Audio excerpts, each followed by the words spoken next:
Hey everybody, welcome back to another episode of the TheHouseListPodcast. Yes, I'm your host, Peter Agostin, the producer of the show. And I'm here in Budapest. I was able to do 2 episodes while I've been here in Budapest, the land of my family. I'm first generation. I was born in the States, but my parents came to America in 68, 69. And all of my relatives stayed. So I've been coming to Budapest since the mid-'80s. Actually, you know what? I probably came in 80 was really the first year I came here. I was born in 79. So I know I came when I was 6 months old with my mother. And then from there, I came a lot throughout I would travel and visit here with my mother throughout childhood. And here I am now, all of 37 years old. It's 2017, and I'm back in Budapest once again. And I love it. I feel very much at home here, but it has changed a lot since my childhood. In some ways better, in some ways it hasn't changed at all, but there's a new generation, a younger generation, and what was once very difficult to communicate with and get in touch with family and friends here in Hungary has now, of course, become, as easy as picking your nose. So anyway, I'm so thrilled that I was able to record another conversation while I was out here, do another episode. As always, every episode is edited and engineered by CJ Stewart. In fact, he's moving right now. He lives in California, so if you guys didn't know that, so we're able to do this remotely. It's amazing. So I have a great conversation with a great Hungarian, a great promoter, a band manager, a booking agent, just a lover of music, guitar collector, backline connoisseur, Podlovics, Peter, Petty. Hopefully I'm not messing up the pronunciation of his last name. Now, I just don't like asking people on the mic to pronounce their names for them. So as an alternative, you're going to hear me possibly mispronounce someone's last name. So yes, Peter and I just met pretty recently, although he's been working with bands and doing shows and bringing people in to Hungary to perform since the mid-'80s. So I wanted to just get a taste of that, a taste of the flavor of how that live music industry and the recording industry has evolved and changed in Hungary, and of course in Budapest, the center of the country really, and get Peter's take on it. And we had a great chat. I asked him about a bunch of Hungarian bands. Some you may be familiar with, some you might not be familiar with at all. Hopefully, if you're just like a musicologist, like record collector dude, you might know some of the Prague stuff, and of course, Gabor Szabo, whom we talk about. But there's some other great experimental bands and classic rock and roll stuff. Many of you know, of course, Omega and Locomotive GT. So we talk about that and a bunch more.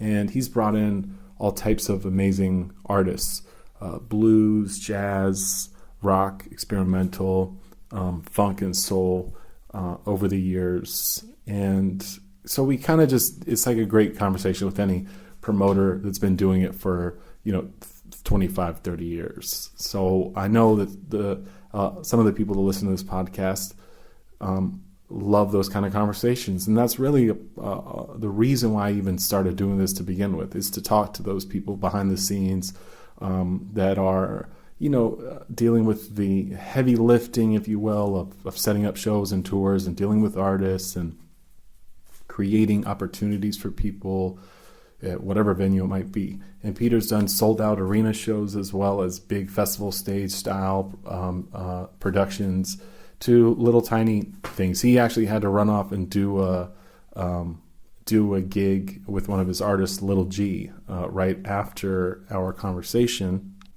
Yeah, because Peter actually has a label too.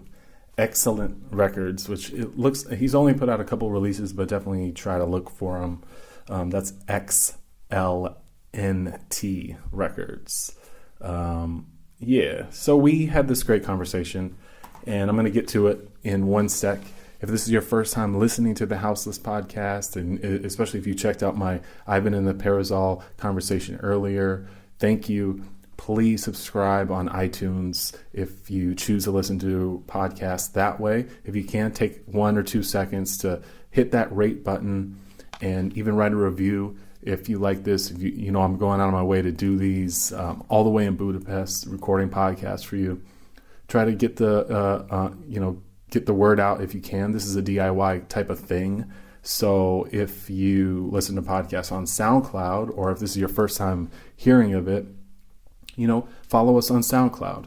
It's quite easy. I'm at soundcloud.com/TheHouseListPodcast. I'm also on Twitter at HouselessPod.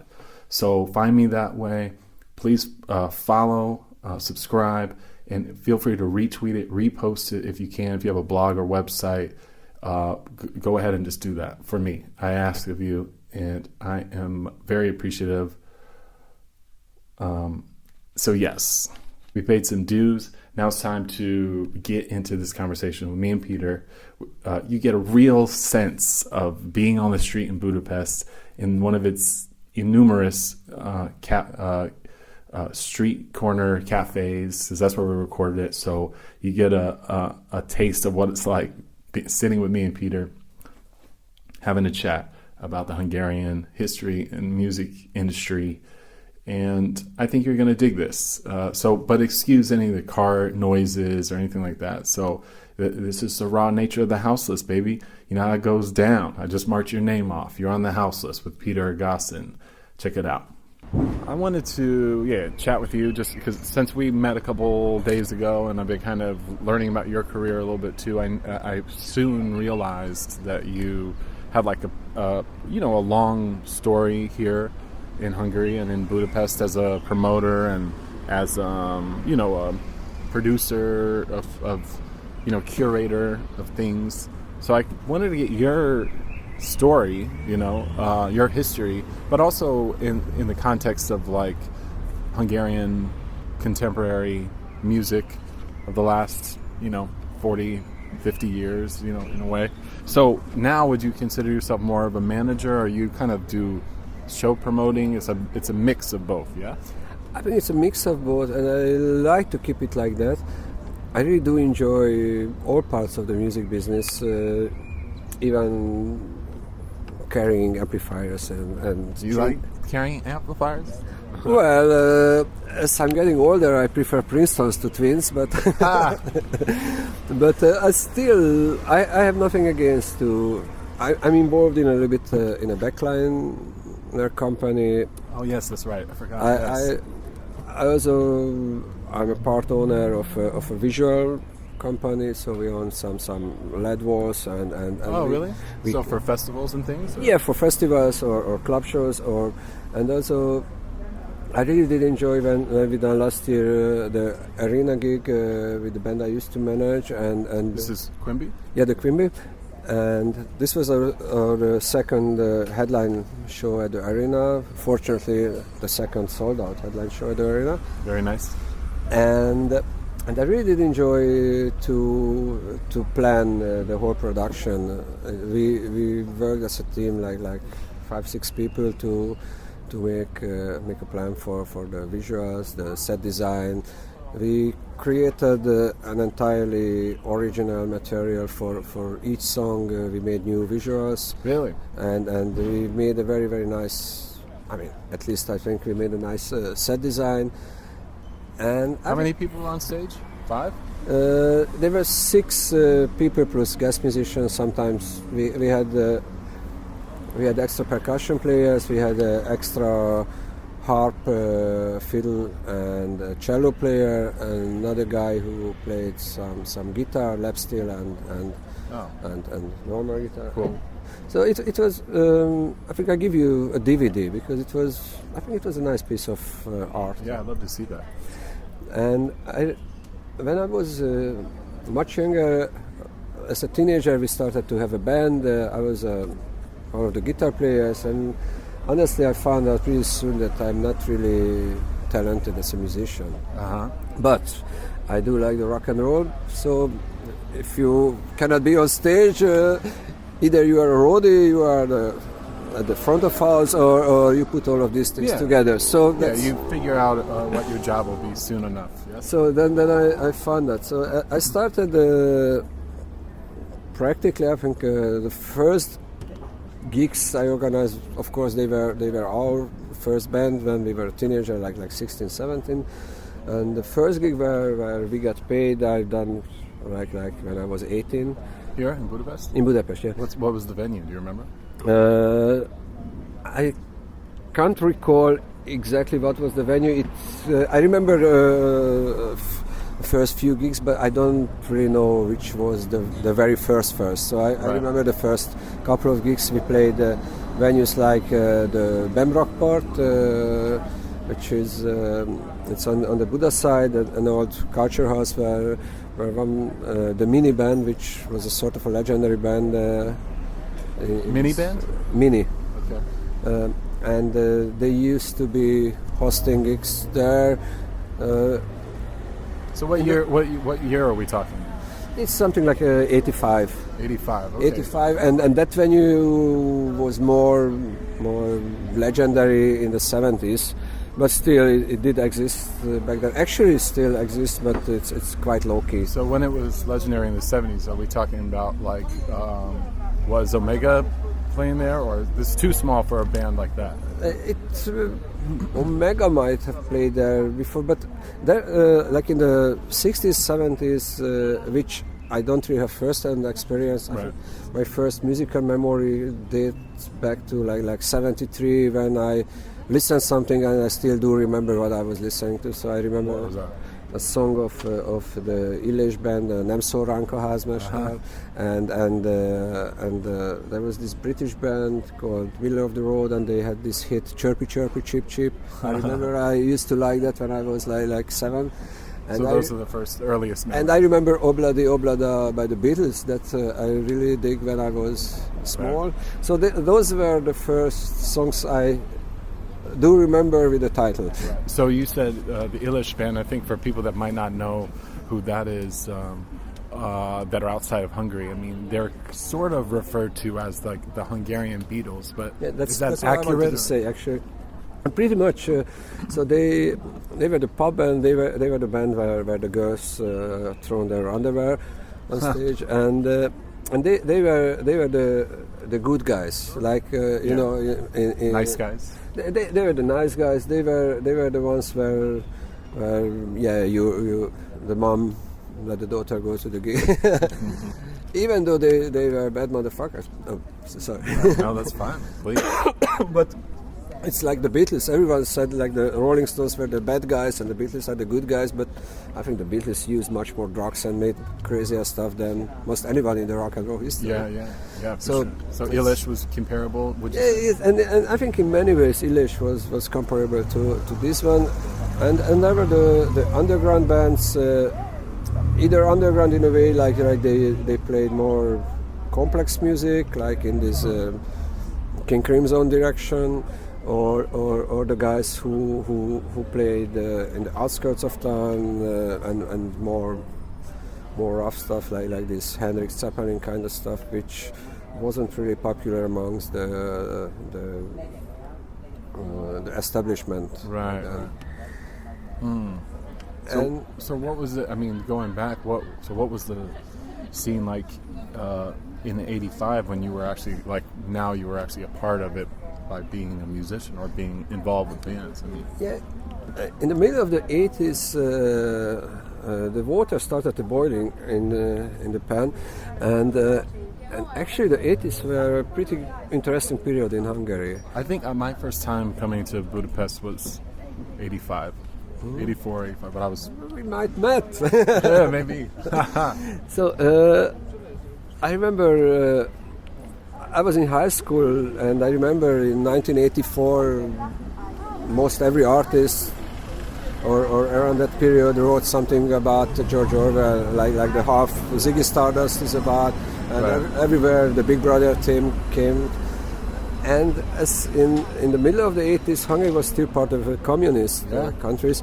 It wasn't really popular, this idea in Hungary. So I do remember I read The Animal Farm and a couple of books of Solzhenitsyn and the 1984 around that period. But it was sort of an underground samizdat thing. Definitely. So you couldn't. I tried. I went to a bookstore where they sold international books and said, okay. Do you have 1984 in English or German? And the lady, I remember, no, we don't have those books here. Right. And I remember quite a lot of band reached to that team. There used to be this band, URH, which was one of the what were they like? Key underground band with a little bit punk, but more art punk. So it's not like the Sex Pistols. It's more like Wire or something? It's a bit. I think those guys were heavily influenced by Talking Heads, and so that direction. So it's putting a lot of art into it, but had a punk attitude. But they were not really the most skilled musicians. So no Steve Vai and stuff like that in the band. Right. But they. That was a period when you had a little bit more reach of the Western music. It's in 80, maybe around 82, I don't remember exactly the year, the Budapest Arena opened and they started to bring artists. Honestly, one of my biggest regret that in one of those years the Talking Heads made a double bill with Tom Tom Club, and I didn't know anything about them back then, and I didn't went to the gig, which I do regret until today. And did you go to the famous Queen? I was at the Queen show. Now that was before the Talking Heads came. Yes, that's 70s. It's about the same period. I think the Queen was in 84. Okay. Something like that. I think I was still in high school or no. I guess it was 84 or 85. I mean, that was like a cultural phenomenon when it happened. Yes. And it was. There were a lot of articles around it how difficult it was to make it happen, and Hungary wasn't really prepared for such big caliber shows. So.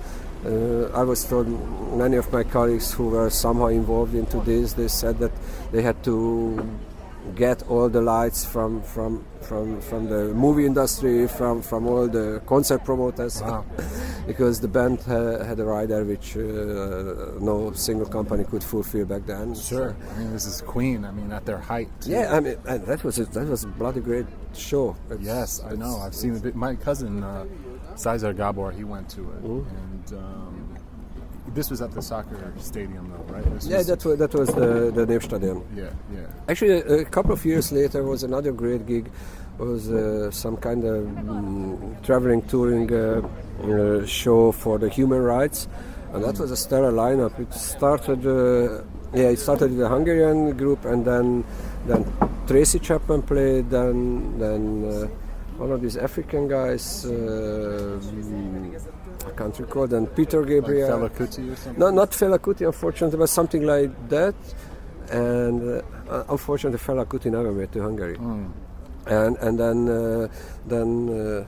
I think Peter Gabriel was in it, and then Tracy Chapman was in it, and Sting and Bruce Springsteen. Wow! And one day, that's a sort of a kind of.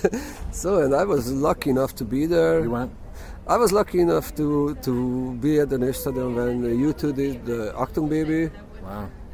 And how did that feel in that moment? Because that was probably their most important album they've ever done. Would you say? I mean, maybe Joshua Tree might be. Yeah, might be. It's hard to judge. I don't know. I mean, I'm not the biggest U2 aficionado. Honestly, me neither. Although I really do like the first couple of albums, but. I have bands which I like better than U2.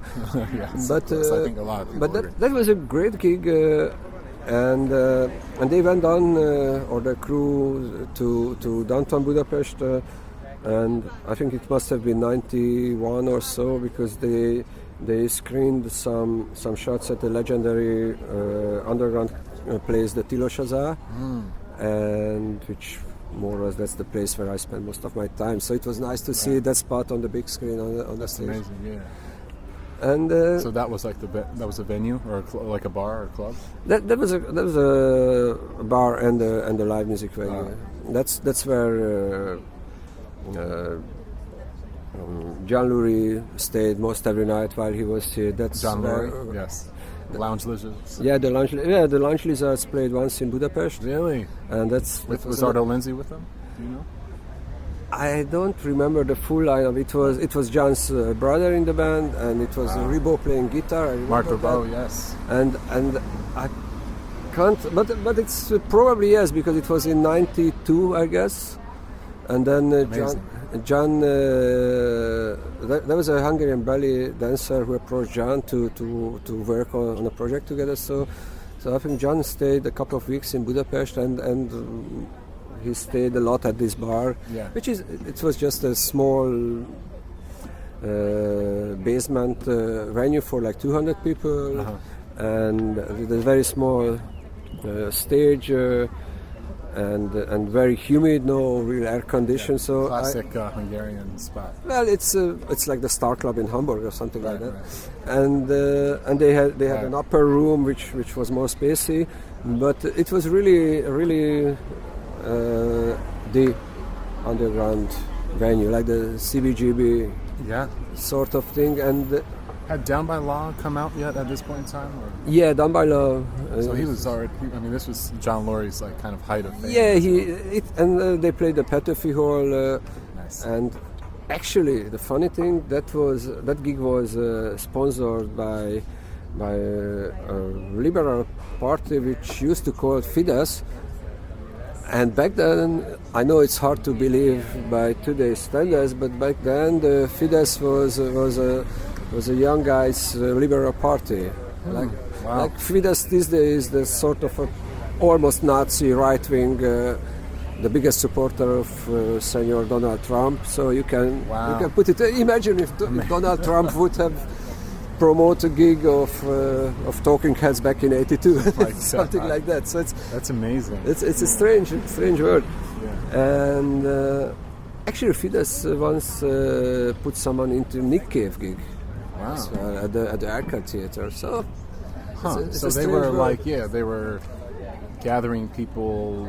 They knew that people would come to see a group. Would they be inundating people with propaganda? Actually, they had a sort of a kind of foundation. So that was their cultural leg of their activity, and so they made a bit of. I don't know exactly because I wasn't the promoter. I was at the gig, so I just remember that on the posters it was obvious that it was supported by them. But so back to '85, it was a really interesting period. As I said, we had this. So in the air we had this Big Brother thing. We thought back then that this is pretty much about how the Soviet Union and this communist control of everyday life is appearing or mirrored. It took me quite a few years to find out that it doesn't matter if it's Soviet or American or Hungarian. The government wants to control you, then the government controls you. It doesn't matter what color and what country you're in. What country you're in. No, but back then, I think culture played a much bigger part of the everyday life. I remember the art movie network was very strong and viral back then. I remember that all the little university campuses, each of them has their own venue, own club, and this is actually I started the university in '85 and here in Budapest. In Budapest. What's the college? Technical University for Civil Engineering. I never ever worked like that, but I spent a couple of years. I learned quite a lot of useful things. I know that water always flowing down. Yeah, there you go. It's very important. Actually, apparently, as I drive and see the roads, it's not as obvious for most people who are who are doing the job that I was taught. But it was interesting to study all of these things. I never ever really get a good use of it, like on the obvious way to work as an engineer. But in many ways, it helps if you work with a set designer, if you plan to do anything, if you work with Excel sheets, or I think all of them made sense. And I mean, most everyone really hated to go to mathematics classes, but in the other way, I think all of these years when you train your brain to solve problems, it helps if you work with musicians or in this business, because it's if you do a gig, promote a gig, or just tour with a band, it's what you do. It's solving problems all the time. Oh, constantly, yeah. I mean, so it's probably that helped me to train my brain to find a quick solution. Yeah. So over the years, how many tours do you think you've arranged just in the country of Hungary? It's both for Hungarians and international artists. It's hard to tell. Hungary is a very small country, so if can we call it a tour if we leave Budapest, play a city of like 100 miles, drive back, then two days later you go to another one. Mm-hmm. Is it a tour, or it's a tour only if you stay there and go to? So Well, in Japan, many people travel to Japan. They play Tokyo, Osaka, maybe Kyoto, and that's it, or Tokyo and Osaka, and that's all, and they call that a tour. I think as long as it's more than one show, you can call it a tour. Okay. 3 for sure is a tour. So I think So when I started, I became a manager of a Hungarian blues band, and what was their name? They used to call the Palermo Boogie Gang. Uh-huh. We've never been to Sicily. No one's been to Sicily actually, but it sounded fun. Uh-huh. And that was an important band of the 80s, 90s. They've been together until '96, and we got quite a lot of success with them, and they played a lot. So back then, I think we had an average of 8 gigs a week. Throughout the country? No, I mean just in Budapest.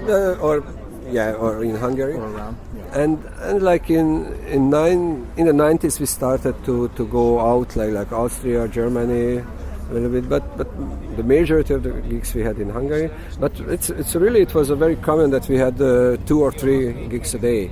Sometimes. Really? Like they were regular at a small bar, and they played like 4 sets from 6 till 10, and then after like when 10 they finished, then they went to this place, the Tiloshaza, to do a show from 11, and sometimes they went to a university gig if it's a Saturday, like 2 a.m. start. Oh, cool. So that's really like 8 per week was sort of an average. Yeah, so it's like the jazz style. It's more like it's that kind of work.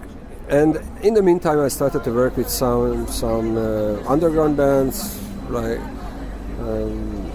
few of them has some kind of versions existing till today. Some of them just made new bands.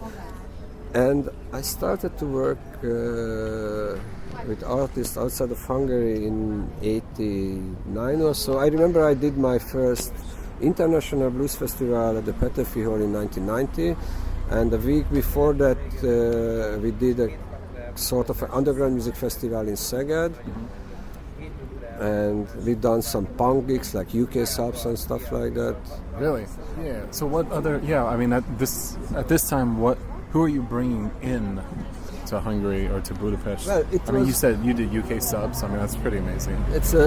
We did it. It wasn't my sole promotion. I used to work with a company, the V's Production, right. and with them together we worked on stuff. So it was like a promotion company. It's a promotion company where probably I was the youngest person in the company involved, and György Péter, who was the founder of this one, He is a couple of years older than me, and he was one of the first one who started to build up his connection with the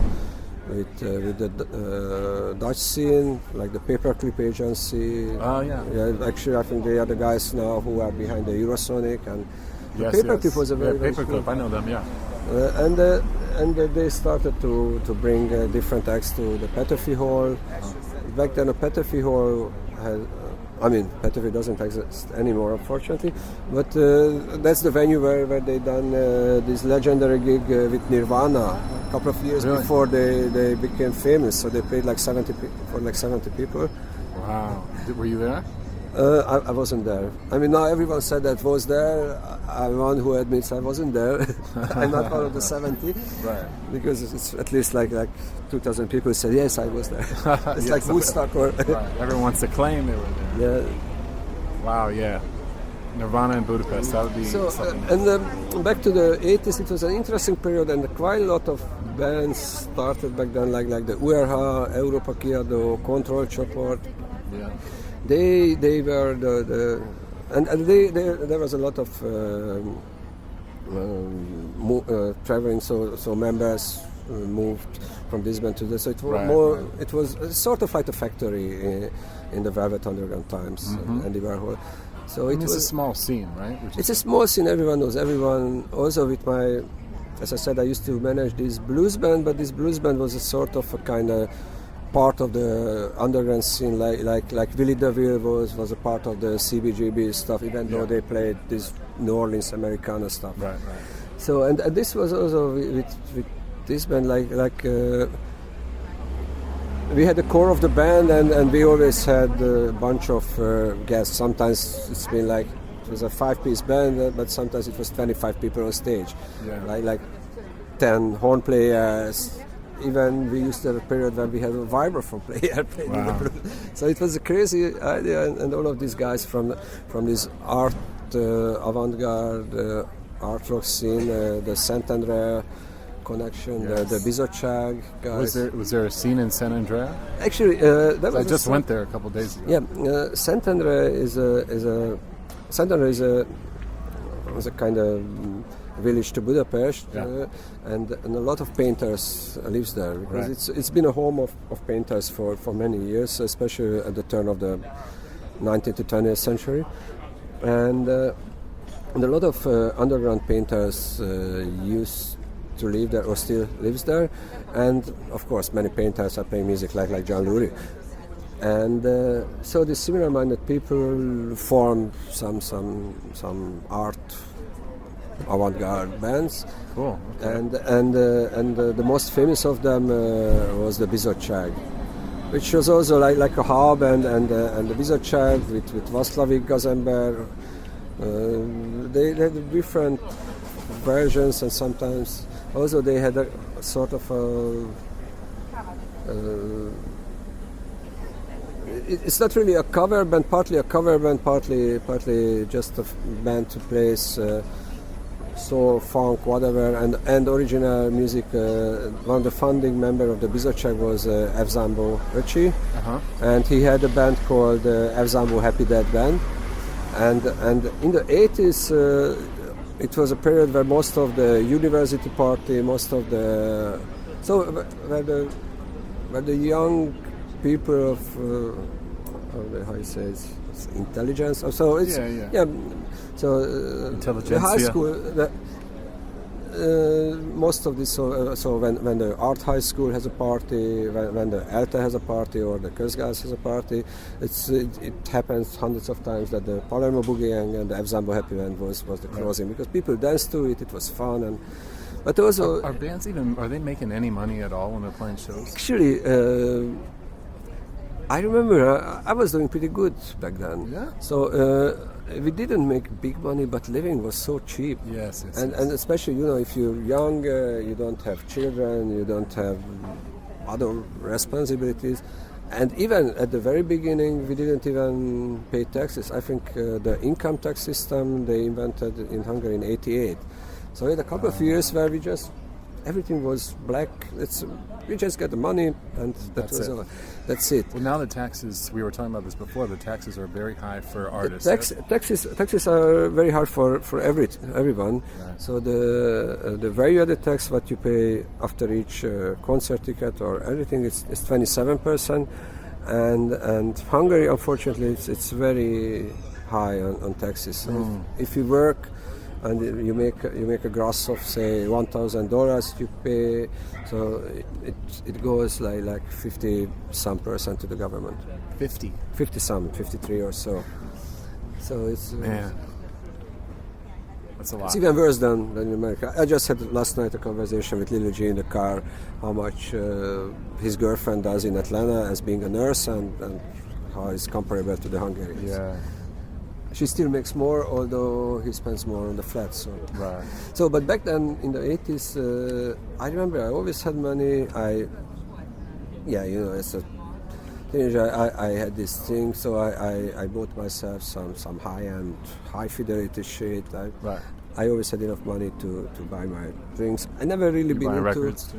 Whenever I traveled, I came back with a bunch of. Well, because the record stores were not very prevalent in Budapest. There's one or two, yes. Yeah, there in the 80s there were already a couple of private ventures in Budapest, and some of them.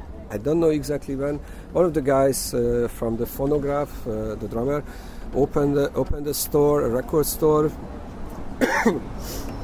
and that was one of the first one. I mean, back in the 70s, I think you could get some second-hand stores, and you could get some. There was a place where there was a guy who burnt you on some shellac things. I don't know, because I was told compilations or something. I don't really know. And I remember we did hundreds of tape copies to each other. So I don't know how many cassettes. I don't know if you know this Nick Hornby book, The High Fidelity. They made a movie. Yes, of course. So that's what I've done many times, like making compilations for my girlfriends or wannabe girlfriends, or I know that very well. So that movie is the girlfriend compilation is always a important move. And we did some serious talk about if it's a difference between Albert Collins and Albert King. So it's so and that's amazing. Not everyone of our generation did it, but I think music was much more important to that generation than to a generation of these days. It's maybe more valuable in a certain way. Yeah, I think back then culture, it doesn't matter if it's movies, music, books, theater, it was more valuable. And then it really, as I said, the water started boiling back then, and then the wall came down in 89, but it's really you felt in the air that some change is going to come. Yeah, I feel like even now in the last 5 to 10 years that you see this kind of turning point with young people now in Budapest that feels very different from what it was like in the 80s. Obviously, I mean, it's like that anywhere in the world. There's a generation shift, right? Would you see this or no? Or how do you perceive that? Well, my daughter, she's 26, so I see this generation, and I work with Ivan, who are those guys are at the age of my daughter. Yeah. And I'm trying to follow what's in the minds of that generation, and I'm trying to follow what's in the air, but still everyone is a little bit shocked in his or her own world. So yeah. And still, if I see almost every day or every week, I check out all music, what's the new releases in music, and see. But obviously, I'm more fascinated when I see, even like I said at the beginning of this conversation, like yesterday I heard a new remix of the Sgt. Pepper's. Yeah. I was more drawn by that than by a new EDM whatever, even though it's got a 5-star review. Sometimes I do give a chance and listen something if they say it's a 5-star review or on a breakbeat, whatever EDM. But I must admit that those are not the albums I come back and listen again. Yes, I know. But in a way, I still try to keep myself open, but I can't deny that all of those years which formed my taste and which is still shaping is still it's already pretty much shaped. So Yeah. I mean, you go back to what you love. I mean, whatever year you picked it up. I want to run down a couple Hungarian bands and get your kind of take on it, because I'm constantly trying to learn about the Hungarian groups of basically the 70s and 80s, and because there's so little documentation in American media, so and finding the records is tricky unless you're really knowledgeable or you're buying them here. And I usually buy records when I'm here, and of course, Omega and Locomotive Locomotive GT are really the ones that I own the most records of, and in some ways maybe the more popular in the United States because of their psyche, hard rock tendencies. Yes, would you agree at least with that? Omega and Locomotive GT were they the most popular outside of Hungary of that era? Yeah, I mean, they had a strong connection. So like the LGT was formed when some guys left the Omega. I see. Like Gabor Presser. Originally, he was a songwriter, piano player of the Omega, of the first incarnation of Omega, and then I think Károly Fenreis, I think he was in the Omega too for a while, and so there was a lot of. It's in the same world. Omega and Locomotive are. And the later version of the Omega, which became this stadium rock with a lot of lasers and stuff like that, they went into this mixture of the Pink Floyd-y kind of gigantic stuff with the Scorpions kind of music. That was their take on it. Yeah, I must admit they were very popular, and it's a great one. I kind of like a little bit better the LGT or LGT, and that was a little bit more down to earth approach and more musical for my standards. Yeah, so, Omega is more the classic arena rock. Yeah, and LGT, they did pretty well in clubs. I've seen them many times in clubs, and that was a great band. And I have much better relationship with the members of LGT than Omega, even though they are fine and it's hats off to them. But what about Pyramis? Pyramis, aka Pyramid. Pyramis. Yes, Pyramis, also known as Pyramid. It's Pyramid, but in Hungarian it's Pyramis. It's Pyramis. Would you say, are they like the Yes of Hungary?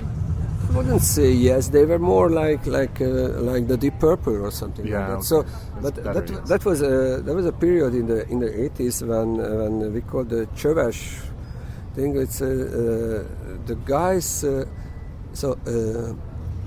pop music was pretty much controlled for a good while, and there started a kind of a rebellion against all of this nice comfort lifestyle, and there were one way to which came a little bit later, this skinhead punk thing, which were really anti-establishment thing, and also there was this Csöves, which Csöves means is the guys who had pants, very, very tight pants, so they had the csőnadrág. And what would you compare it to, like mods? It's a bit, but much less money involved and much, but sort of that kind of, and they tried to.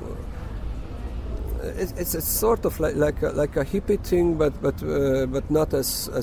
So it's not this yoga, peace, love, happiness kind of hippie thing, but more like a bit like the Hells Angels kind of rebellious stuff, and they just said fuck working. They had a lot of problem with the police, and they just, instead of going to school, they just hang on squares, drank some cheap moonshine or whatever, and try to asking for money and use some cheap drugs. Drugs were not really. I mean, drugs, what you call drugs in your world, were not really popular here, so we always had to find some substitutes. Okay. So Hungary, poppy was a very, very legal plant, most everywhere. Oh, yes, poppies in like all the Schüttemann. Yeah, in all the bagel. cakes, you get a poppy cake. It's like a poppy seed pasta. It was like a makos testa. Makos testa. Yes. Yeah. It's every day's food. Yeah. And so and pretty soon people found out that the fresh poppy, they made poppy tea. So it was a sort of they find their own way how to make how to get the opiates out of that and get high and also some the technocoal, which was a kind of adhesive. And it has some chemicals, I don't know what, and you inhale that and you got fucked by that, and you get some kind of medicines mixed with alcohol, like that. So, and some of them were for a while legal, or you everyone knew a doctor who got a prescription. So, and then marijuana came into it, I think, in the 80s, and then actually there were quite a lot of weed at the side of the road. I remember we just stopped it when someone spotted. We went there, looked at the scene. Oh, but just growing wildly outdoor. Yeah, but naturally. So it's not natural outdoor weed growing natural outside. Outdoor weed, and they were not really strong. But in a way, I never been really a weed head. Yeah. But I remember back then, you just get a wide smile and. Right. Okay, and cough a lot because it was bad quality. and later we get some better stuff, and I really quit when it's these days you get even the weed. It's so strong and it's like modified, and it's just one sip and then you get lost, and I don't like that anymore. Yeah. So it's but it's everyone's business. I mean. So that was our. No, and the Pyramid was the main band for the Chevesh guys, the Taipans guys. They had it was a typical look of the guys. They had like a T-shirt or some cheap jeans jacket. We didn't really get Levi's or some of them, but we got the Hungarian version. Yeah. So it was. What was the Hungarian version of Levi's? Trapper. That was a Hungarian jeans, and so. And some military stuff like the gas mask bag, and we called it Simatashka. That was on everyone's shoulder. That was the I used fashion. to have. Yeah, that was the fashion. And these guys somehow the Pyramid wrote songs which these guys has a real resonance, and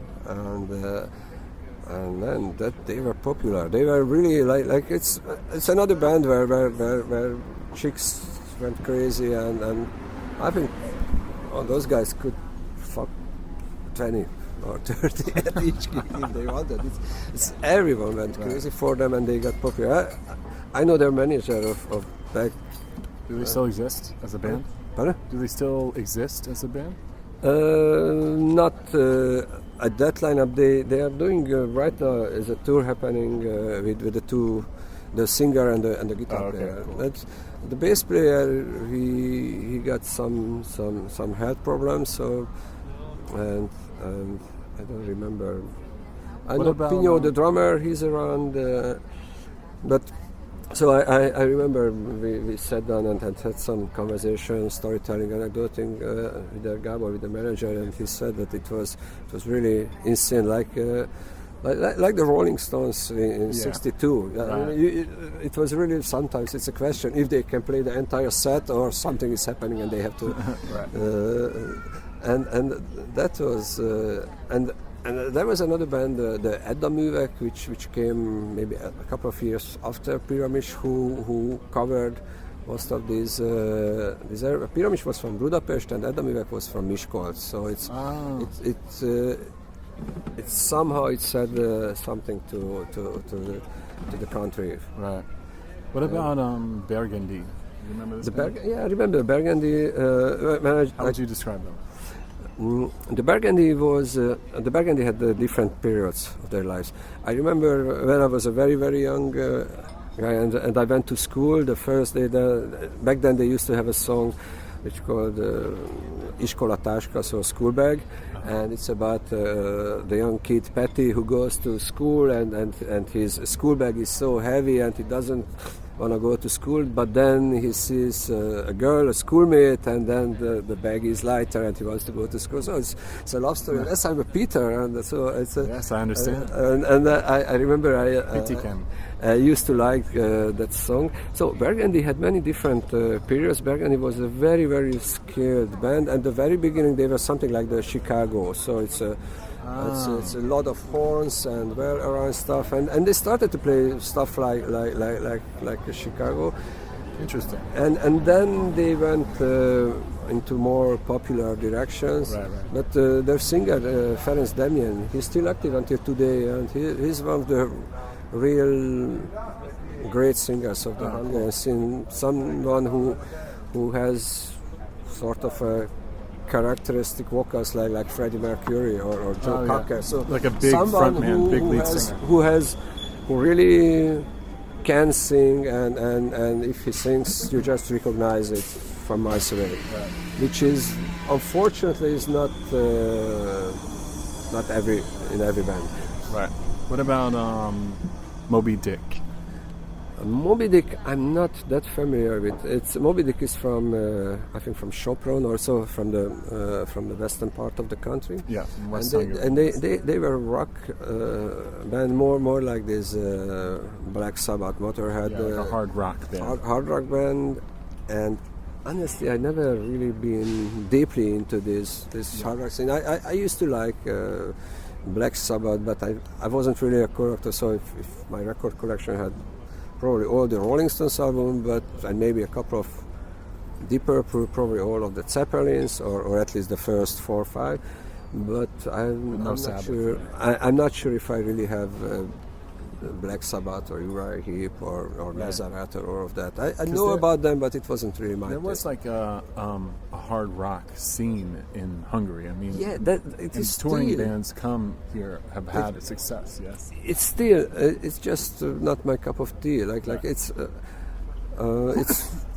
too much of too much posturing. Maybe. It's I like I came from the blues.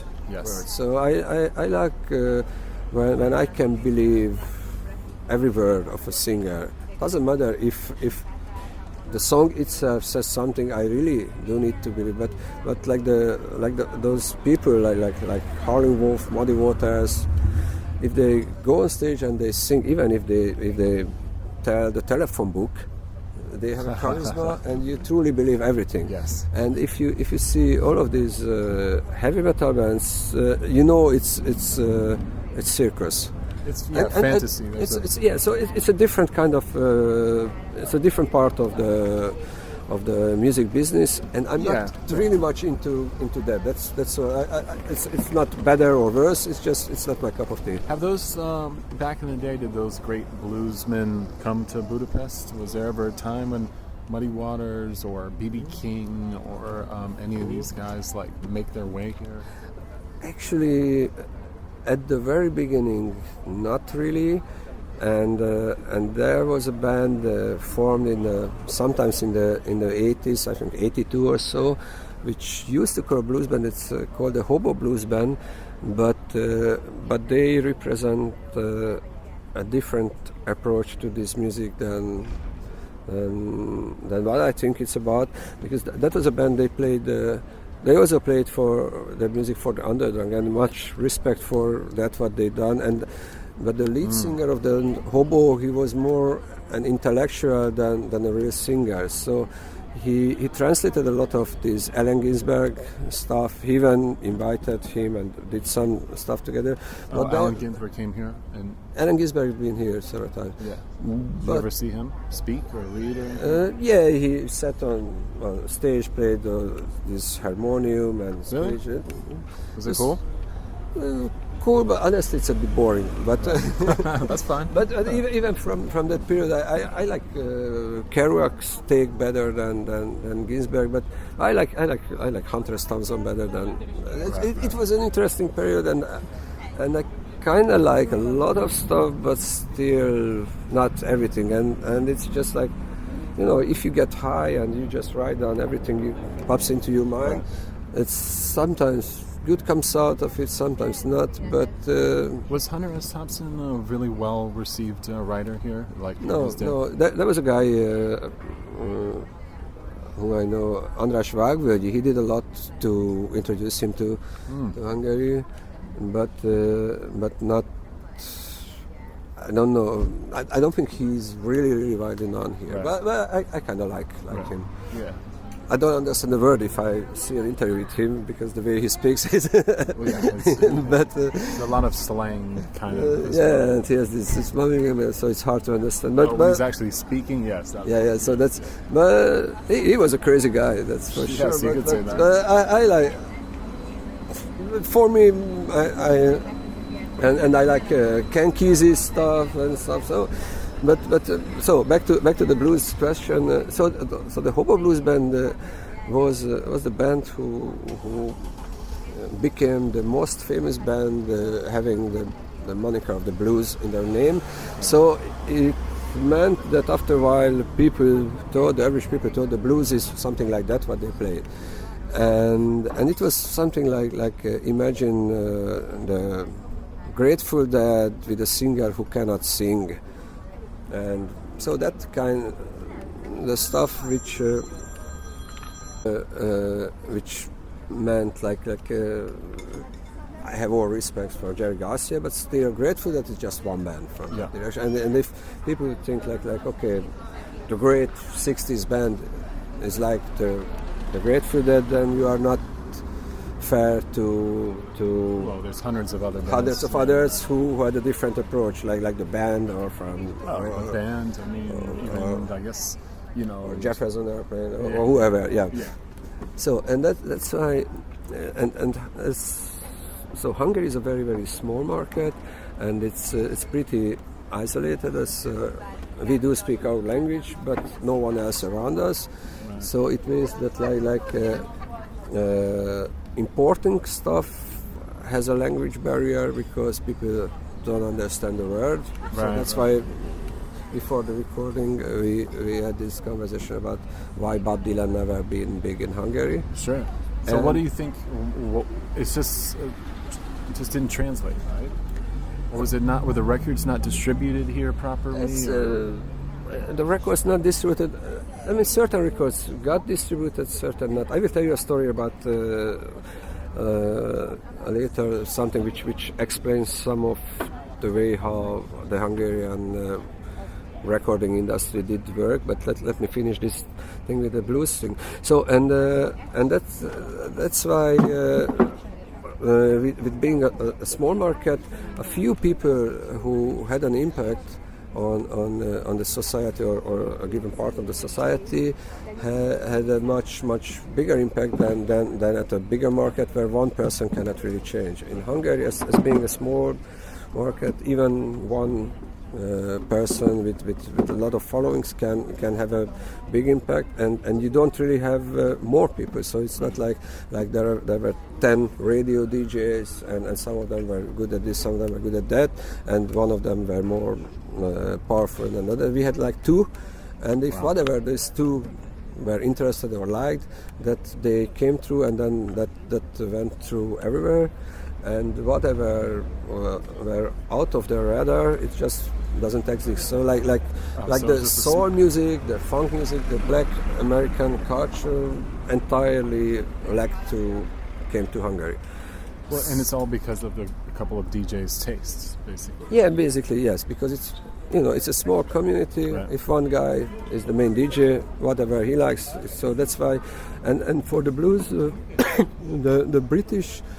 So some of the guys who were important, they like the British blues. So some of these British bands, they got pretty popular, but the American artists not. So I remember when I done my first blues festival in 1990, then I invited Champion Jack Dupree from New Orleans. Uh-huh. He's a black piano player from New Orleans. He passed away, unfortunately, but so.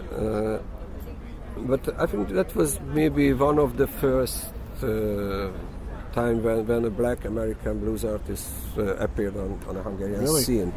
I think he played once at the jazz festival in the 70s already, but so it wasn't really common. So, you know, most of those black American blues artists came to Vienna, but they never came to Hungary. There was one guy who wasn't really a big player, but I remember the Hungarian radio's jazz editor met him somewhere and invited him, so then he became a pretty much like a big guy. I don't know if you've seen the Searching for Sugar Man movie.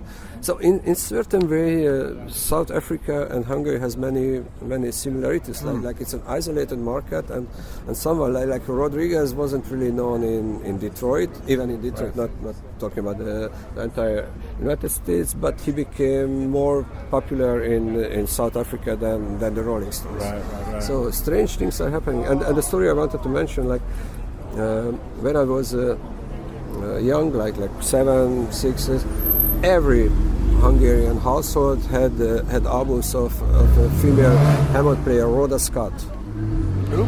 Rhoda Scott. Oh yes, Rhoda Scott. She's a great Hammond player, but she isn't as famous as Jimmy Smith or Jack McDuff or so. Yes. But once one of the Hungarian record executives met her or seen her at the Midam in Cannes, offered them a record deal, and then as we had a very limited choice of American music, she was the black American artist playing the Hammond B3, and she became very popular. And they produced hundreds of albums. I guess your parents probably used to have some, and they produced a few albums. Her main stuff was during those years playing well-known songs adapted to Hammond organ, like instrumental versions. Instrumental versions of Hair to Night of La Mancha, whatever. Right. And so she was extremely popular. And a couple of years ago, I invited her to Hungary again, because I just thought, come on, when I was young, everyone knew her, so why not to bring her? And she's a lovely person. And how did the shows go? The shows went very well, and I just asked her, like, oh, Rhoda, I knew your music for when I was a very small child, and how come that? I mean, no one. So she was much more famous than Ray Charles or Stevie Wonder, or because no one knew those guys, but everyone knew Rhoda Scott. It's like New Year's Eve. They always had a big funny television show on New Year's Eve with a lot of comedians, and it's one of the most famous Hungarian comedians was Hofi Géza, probably your parents know. And I remember in 1 year, it was like 10 minutes sequence, he parodized Rhoda Scott. Really? Wow. So she was the American artist for the Hungarians. Wow. Not one of the American artists. It's so amazing. It's just by chance. And she said that back then, like she played the biggest theaters for like 2,000 seated, Erkel, and she even played the stadiums. Wow. Like the Kiss Stadium, where Red Hot Chili Peppers played a couple of years ago. Then back in '72 or so, she played there with the Hammond organ. So, and that's what I wanted to say. That it was a very unrealistically built music market. Right. And well, you were telling me this too. Not to interrupt, but the whole structure of selling an album too. I mean, to have a platinum album here it's 5,000 copies, yes? Well, no, it's something like, I think it's 4. Like I didn't get platinum for a while, but like a year ago or 2 years ago with the Quimby we got platinum, and back then I think it was 4. And then a gold record is what? The gold, or maybe platinum was 6 and gold was 4, or honestly, so it's ridiculous numbers. And back then, I mean, like Rhoda Scott back in, they sold like hundreds of thousands, like 300,000 in a country with a population of like 10 million. They sold like back then a gold record was like 100,000 units.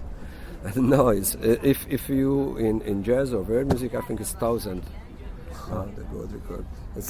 I was laughing like we didn't break even. We already got 1,000 copies ain't shit. You didn't get back the studio expenses that you already platinum. Well, it's funny too with using her as an example for, this Hungarian, in my opinion, or at least my knowledge, I always feel like, Gabor Zaba was probably the most successful actual Hungarian artist in the United States or abroad. Do you think that's pretty accurate too? Like as Hungarian far as artist, I know, recording artist. And Gabor Zaba wasn't known here at all.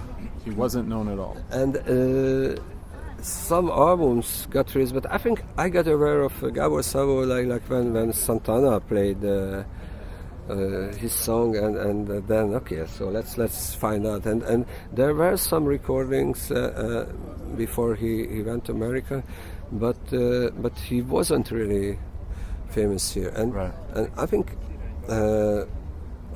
back then there was a guy called Erdős Péter who was the main producer, and he decided what will be an album and what never. And if he decided no, then you might have the little chance to have some kind of underground success, but without a recording, without radio airplay. It was really limited to the live music scene, which at the live music scene you also had to apply to just in order to be able to play, and it was a very bureaucratic system, and not the market regulated by the government and the culture government. So and all of those underground things, they had to being part of a sort of a jazz scene, which was a little bit differently taken, or very, very outside of the city centers, outskirts of town, and so in the slums, and like those guys like Béla Radic, who was one of the first Hendrix kind of guitar player of Hungary. They played a lot in the Mátyásföld, but they never made it to downtown in the city. So in established places they couldn't play. They could play in the little conference room of the bus factory or stuff like that. but they had loyal following, and people just went there, and so there was a scene, but it wasn't really well documented because they couldn't get a record deal, and it's still a lot of controversy and many books written about how much corruption it took and how much the artist had to give up of his or her values in order to get a record deal, and you never really know all the details, but apparently all of those guys who became very famous and got a record deal, they had to give something to the government. But you gotta pay. You gotta pay. Nothing comes for free. It's one way or another. And would you consider Keith Jarrett Hungarian? Keith Jarrett? Yeah. I never ever heard Keith Jarrett had any Hungarian roots. Yes. I've seen her playing in Budapest. Have you?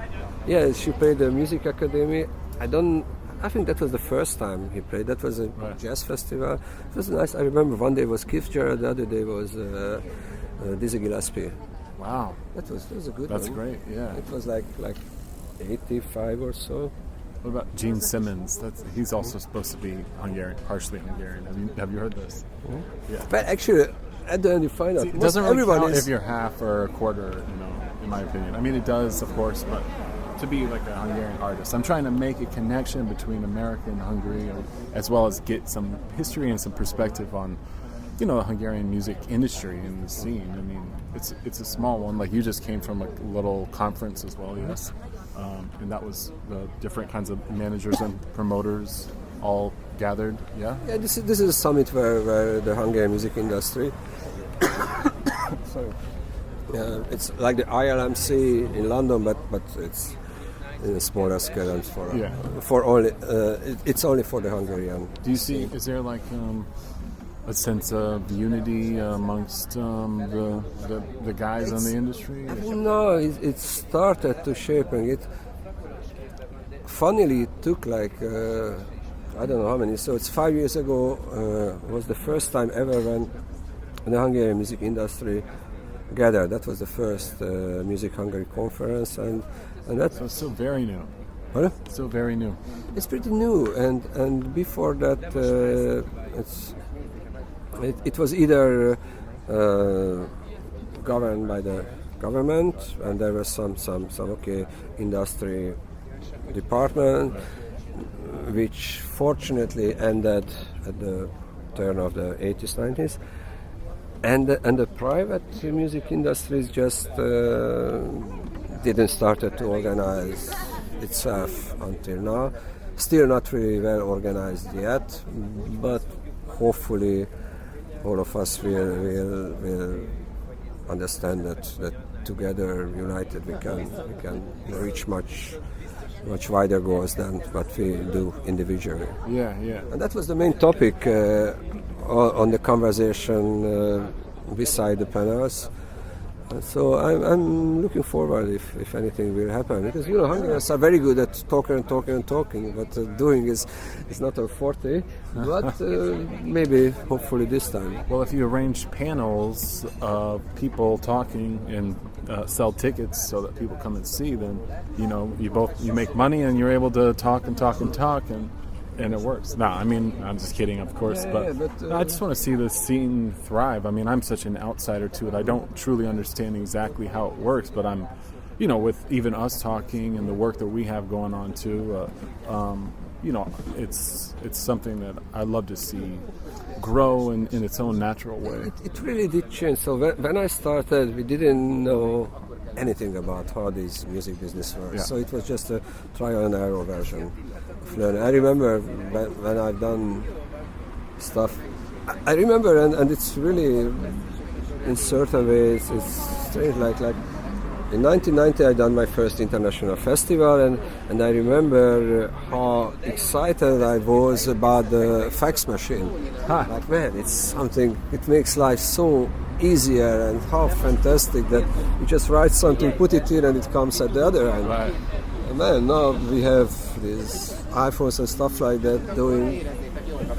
And back then, I used to book and manage band in the 80s where I don't have a landline telephone. So where would you go? I went to the phone cell and put the coins in and call the people and I just book a tour just in the payphone. Something like that, yeah. Because it was very, very hard to get a telephone line. So yes, I know. I remember it's hard to call in. It was hard, and there was this strange system. It was a very limited amount of telephone lines, and then you had this shared. So you had one telephone line, and you shared with the neighbor. And while you were speaking, they could not, but sometimes they picked up and they could hear the conversation. It was really weird stuff. And then I remember, like in 1991, my daughter was born, and back then I used to live in like 18 kilometers outside of Budapest, and it was almost impossible to get a landline telephone into the house. So when they invented the phone card, so I didn't have to carry a handful of coins, but the card, it was already a big improvement. Huge. And you had to go to the place by yourself and negotiate or call, and somehow it still did work. And and I remember. I mean, you're booking, not only doing tours, but like curating festivals and stuff too, right? Yeah, we did some festivals back then, and later, of course, you had to have an office. But sometimes we done, even when we organized festivals, like there was this COCOM list, so the ex-communist countries couldn't buy high-tech equipment. So it was like if someone had a fax machine, you made some phone calls, but phone calls were very, very expensive, international calls. So sometimes you sneaked into someone else's office or someone's parents' office, and here was a 50-minute slot where you could not officially use their phone and do all of your expensive international calls, or you went to another office to send the contract back by fax machine because you couldn't buy a fax machine. And then the first mobile phones appeared, and I had to buy a mobile phone because there was no way to buy a landline. So it was like a 550 first version of this big amount of something heavy shit I had to carry. Actually, I still have that number. I didn't change the number. Wow. I don't like changing telephone numbers. I'm too lazy to tell everyone I have a new number. And so I still have that number. And what's the biggest gig you've done? I mean, you did the arena, yes, as far as a promoter or organizer. It's different. So. For venue-wise, the biggest gig what we've done with this band, with the Quimby, we had a dedicated day at the Sziget Festival. So and we had like I don't know exactly, but something like 50,000 people. 15 or 50? 50. Wow. 50. The arena, it was like this 12 K range, and I think that was the biggest. And but a single show, like in a venue or theater you did Quimby did do the arena, yes? Yeah, we did the arena twice as a headliner, a couple of times as a part of a show. Right. And but where we were the headliner and we had to sell the tickets, it was twice. What about as a promoter? Because you brought so many people here over the years. I mean, it's 30 years of bringing touring artists here, yes? Yeah, we brought quite 100 of international acts to Hungary, and it's all kinds of. Back to one of your previous questions, yeah, ever since 1990 I bought quite a lot of blues artists here, so it's... Those are the most meaningful ones for you, yes? The most sentimental? In certain way, it's hard. The most sentimentals were those acts which were my heroes when I was very, very young. Like I think in certain way Rhoda Scott was in a certain way a sentimental. It was very sentimental in some ways when I used to work with Jackie Osatsky from the Sirius. It was in certain ways sentimental to work with some of those guitar heroes of your youth, like John McLaughlin, Paco de Lucia, El Di Meola. Oh yeah, you brought them. I didn't brought them as I didn't brought them as a trio, but individually. Yeah. Actually, no. Paco de Lucia I didn't brought. I just met him at the festival where I had another act, and he was a super nice guy. And is John McLaughlin cool? John McLaughlin is very cool. He has a dry sense of humor. Nice. Actually, he mocked me because I've done Shakti, his Indian thing, which is pretty cool. I really do like that. But I wasn't very good at announcing the band on stage, and it was like, ladies and gentlemen, please welcome on stage John McLaughlin, and then he went on stage and it's nice to be here. If everyone went to sleep, no, please, or something. But he's a cool guy and an amazing musician. Yeah, cool. And his Indian band, those guys are really amazing. Cool. This was Trilok Gurtu and another guy, I don't remember, some Barakarayama, is some long Indian name, who just played a little something like a tambourine, but covered the double side, and it was just a tiny little thing. He played the entire gig, but he played a solo of like a 10-minute solo on that tiny little thing, and it was absolutely amazing, and it wasn't boring for a second. It's just like if you see a Cuban band and there's a guy who plays the maracas and gets a solo, and you just... But it's really... It was really amazing. So, and I done a lot of my heroes like George Benson, the Crusaders, and so a lot of soul and funk stuff, Tower of Power, and I done a lot of stuff which were... You love the guitar. You're a guitar guy, right? I mean, George Benson, John McLaughlin. Yeah, they were guitar guys, but I really did enjoy the gig with John Cleary, who was the piano guy. So I don't like something better just because if it's guitar based. I really do like good music, and right. So I really do like trombone. so I really did enjoy to work. Fred Wesley, there's Nice. Love Fred Wesley, the JBs. Yeah. I used to do a lot with Maceo. I've done, I don't know, like 10 times, and I done another one with PV and Fred Wesley together. Unfortunately, I never done the three guys together. So I've done Maceo and I done PV and Fred together. Nice. And it Did you was. ever bring like Parliament Funkadelic, any funk acts to Budapest? I done a lot of funk acts. I never done Parliament. I seen George Clinton, and that wasn't really the best gig. Yeah, George Clinton on his own is different. They were so fucked up that I wasn't sure I really want to do that. Yeah. And as I said earlier, all of this Black American stuff, it didn't really happen in Hungary. So each and every time when I've done something like that, it really required a lot of extra work. Well, a lot of time it must be their very first performance here too, right? Yes, and many times they understood, so maybe we could bargain and make that happen. But still, like it works with some artists, but for some artists, like for instance Benson, they just said, "Come on." I'm George Benson. Right? But fortunately, Benson is mainstream enough, so it did work pretty well. Where did he play? The first time, we did in Szeged, in front of the Szeged Dome, and it was a nice open-air place. It was like 4,000 people, so it was a good one.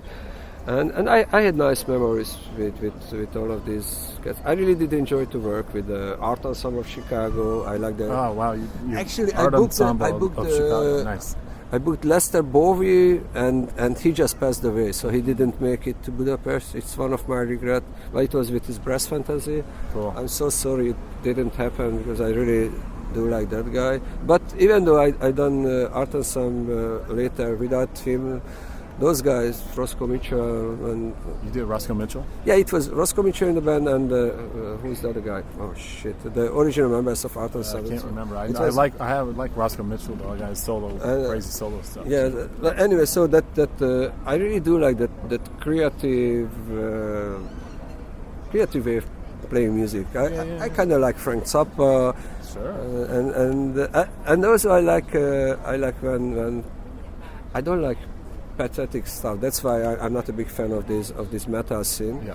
But I like guys who can have put some irony into their and can play and laugh and enjoy. So that's why my guys are more like Dr. John or all of these New Orleans cats, all of these. And I don't mind if it's really fucked up. Like sometimes. The way Mark Ribot plays, or the way the Art Ensemble plays, maybe it's for casual listeners. It's hard to enjoy, but in a way, if you just give a little bit of extra attention, you just find that it's very funny, and it's and that's what I really dig with John Lurie, and so I really did enjoy those gigs the most with these creative people. And sometimes live produce really funny events. Like I've done Deep Purple for a corporate event at the Opera House. So it's already a kind of strange situation. Yeah. And it was for the OTP Bank. Wow! So a corporate gig with Deep Purple.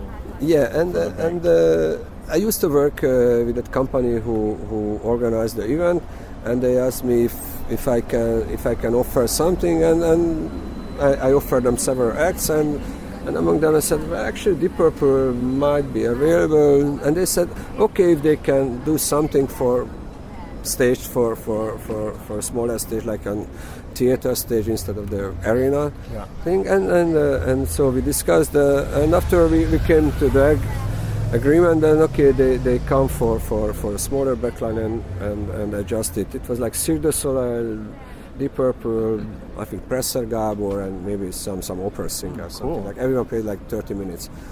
So and after the gig happened, but at the time of the sound check, the secretary of the bank just came to me and said, "No, I should tell this guy this is way too loud." So I said, "Come on, I cannot go to the Deep Purple to tell them, hey guys, you are too loud." And actually, Deep Purple they just they put a lot of backline on stage, but like 1/3 of their usual touring backline. Wow. And so we had an argument. They came to me several times. I approached the tour manager. Said no, I'm fired if I'm asking anything like that. Don't even have the idea to ask me. Yeah, of course. And it's fucking Deep Purple, not. So, but it went back and forth, and I went to the sound engineer. I said no, I'm fired. It's no way. But after all, I really. So it was really we were yelling. Everyone's fuck off everything. So, and I had to go to the band and ask them, hey guys, here's the situation. And how did they take that? And they were really cool. And after all, they turned on and we covered it. I was lucky because it was Steve Morse at the guitar player, so it was after Richie Blackmore. Probably I would have a harder time with Richie Blackmore, but it was and Don Airy was the keyboard player because John Lord was out of the band back then. Yeah. But it was Roger Glover and Ian Pacey. Actually, Ian, he's more jazz drummer than a real heavy drummer, so his drums wasn't very loud. Roger, he put like 3 8x10s on stage. It wasn't very low volume, but still manageable. And Steve, he was very cool. We covered, he had like 4x12 speakers, and we covered all of the speakers but one with some rug, and then we just put one mic on and so after all, I'm one of the few who turned on Deep Purple. So that produced some funny stories. Yeah. Well, I love it, man, and it's such a great career and such great history, man. So I appreciate your time just sitting with me and talking with me. We can continue anytime. I really did enjoy and appreciate your time. And thanks so much, Peter. Köszönöm. That was awesome. I want to thank my guest, Peter. From this Peter to that Peter, you've been checking out the House List Podcast. It's my weekly podcast. Thank you so much for tuning in. I'm Peter Agostin, the host and the MC. And every episode is edited and engineered by the one and only CJ Stewart. We both do this as a labor of love. It's a DIY thing just for you guys. And what can I say? I really appreciate it. And I would appreciate it even more if you subscribed on iTunes or subscribe on SoundCloud. Check me out on Twitter for updates, if you will, at HouseListPod. Yes. Thank you so much. What can I say? I'm back in New York now. I'm back in Brooklyn. I started the episode in Budapest. Now, by the time I was done, here we are, back in Brooklyn. I'm back in my apartment. I'm looking in the backyard. Listen, you can hear the birds. And I'm trying to adjust to being back in the United States. What an amazing trip it was to be in Budapest with my dad, see my cousins and aunts and uncles, and visit that beautiful city. I couldn't recommend it more if you have an opportunity to go there. And what can I say? Many more episodes of the House List to come. Thank you guys so much again for tuning in, and I will catch you next episode. Here, let's listen to the birds a little bit more. I guess they're being shy. Mike shy. All right. See you guys.